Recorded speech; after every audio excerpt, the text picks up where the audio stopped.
Alhamdulillah wa salatu wa salam ala nabiyyina Muhammad wa ala alihi wa sahbihi wa sallam. Amma ba'da, habati fillah. Assalamu alaikum rahmatullahi wa barakatuh. As'al Allah kareem Rabbil arshil azim an yatawallana fi dunya wal akhirah. Habati fillah. So continue on in our series about Sheikh Muhammad ibn Wahab rahmatullahi alayhi and some of his criticizers and some of the detractors and some of the claims they made against him. We again are in an exploration together, a journey together, trying to figure out, were these claims without substance, or were these claims full of substance? Were they the truth? What do we know about this man, Sheikh Muhammad ibn Wahab rahmatullahi alayhi? Was he a reviver of the Sunnah of the Prophet sallallahu alaihi wasallam? Was he a caller to Tawheed, or was he a rebel who was a contemporary of the contemporary Khawarij, a predecessor of the contemporary Khawarij, reviving their ideology, such as Sayyid Qutb did, and such as Maududi did, and such as many of the contemporary takfiris like Abul, Faraj Muhammad, like Jamaat-e-Takfeeree wa Hijra, and some of the other ideologues who called to the concept of takfir, meaning without the right to do so. So Ibn Abdul Wahab rahmatullahi alayhi, he is praised by Orthodox scholars and considered a reviver of the religion due to his calling to restore Orthodox Islam and jihad. As was previously mentioned, his creed and call were in accordance with the Orthodox creed and focused primarily upon calling those who had deviated back to the proper understanding of the religion. As for his jihad, it was also conducted in accordance to the principles established by classical scholars.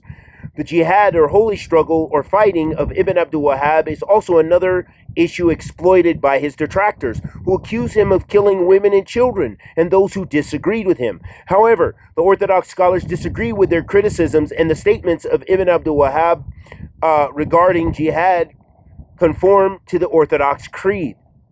He said, "As for killing, then we do not kill anyone to this day, except for retribution according to Islamic law, and for committing an infraction punishable by death. Likewise, whoever curses the religion of the Messenger, sallallahu alaihi wasallam, after he understands it, also we fight the idol worshippers and the one who leaves the prayer and prohibits paying charity, like Abu Bakr fought those who refuse paying it." So this shows us that Sheikh Muhammad ibn Wahab rahmatullahi alayhi, that he did have some dawabit and some criterion for his fighting, and that he was not going around just spilling blood and fighting and causing controversy in the land of the Muslims. No, he was fighting against certain individuals that he conveyed the message and asked them and helped them to come back to the Quran and the Sunnah and back to orthodoxy and back to the creed of Muhammad ibn Abdullah sallallahu alaihi wasallam, back to the call of Islamic monotheism.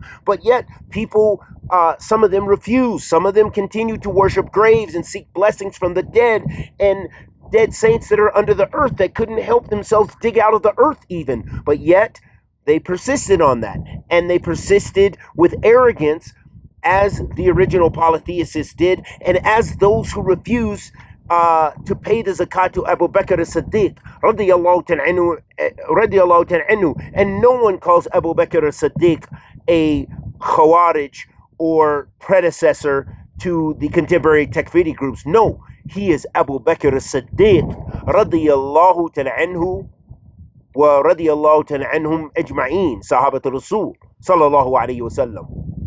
So the statement that we just read, ahabati fillah, that Sheikh Muhammad ibn Wahab, as he said, "As for killing, then we did not kill anyone to this day, except for retribution," meaning according to the hudud, hukum shar'i, qisas, an eye for an eye, basically, and for committing an infraction that's punishable by death. Also, we fight the idol worshippers, meaning those people who worship graves and worship the dead and worship the saints and worship the angels and seek blessings from the dead. And then he said, and then it was related after this.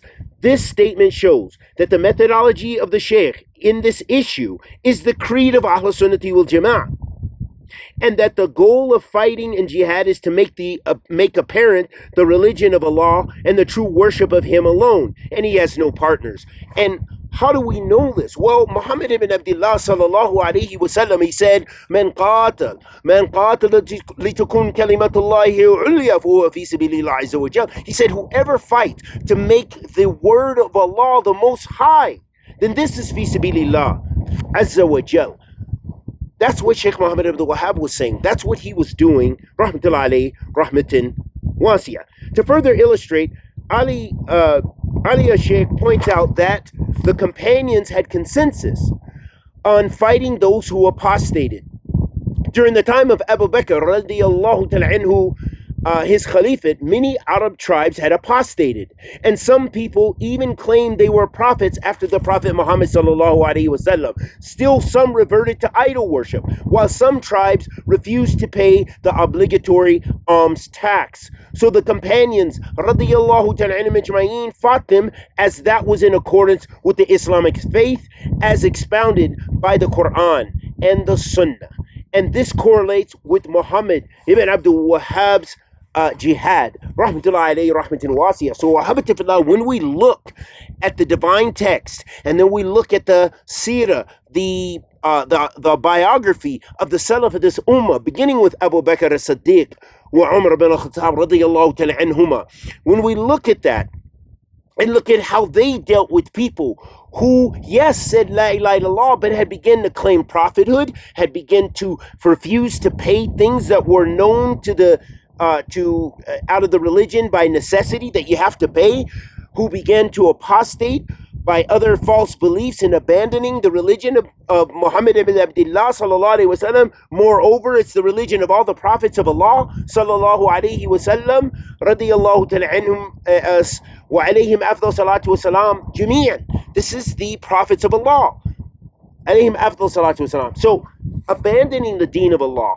apostating from the deen of Allah, beginning to commit shirk and kufr wa zandaka in the religion of Allah, these are offenses in the deen of Allah subhanahu wa ta'ala. These are violations of tawheed, violations of monotheism, and they are not they are infractions that take a person out of the fold of Islam. And this was an area of high or heavy contention, and the detractors of Muhammad ibn Wahab definitely had and have in contemporary times a problem with this. And until the next sitting, where we'll talk further about some of these masail. Wa sallallahu wa sallam ala nabina Muhammad wa ala alihi wa sahbihi wa sallam. Assalamu alaikum wa rahmatullahi wa barakatuh.